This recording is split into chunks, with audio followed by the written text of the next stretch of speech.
John, you know what I think of you, don't you? I certainly do, Mr. President, and vice versa. I've got to ask you now to act like the good American I believe you to be. I'm going to seriously consider appointing a small group of 7 or 9 tonight to look into the cause of these disorders. I want nothing but competence, and I want nothing but compassion, and I want nothing but patriotism.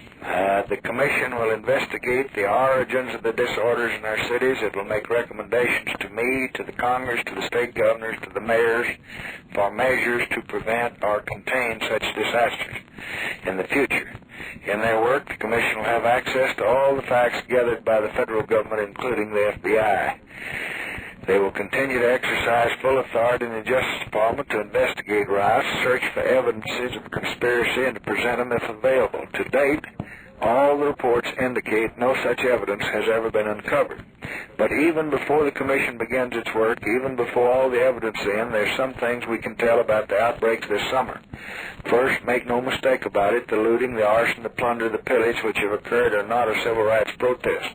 There is no right to loot stores and to burn buildings, fire rifles.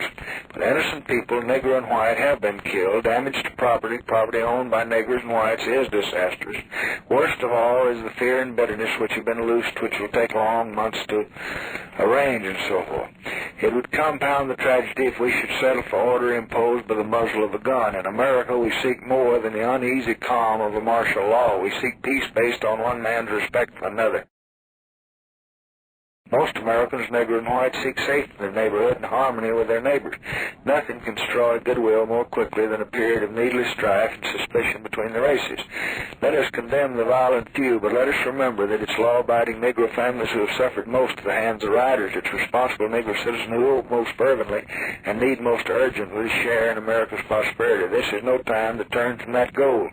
To reach that goal require more than laws and more than dollars. It'll take the dedication of the heart of every citizen and so on and so forth, and I ask them to pray and ask them not to tear down, a few things like that.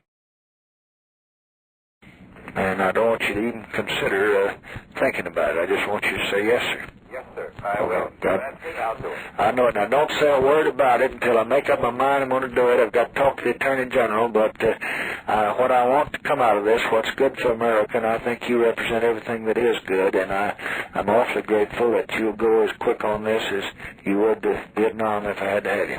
Well, Mr. President, this country's in trouble at the moment, and when you ask for help, you're entitled to get it. I've always heard it from you. Thank you. Fine, Mr. President.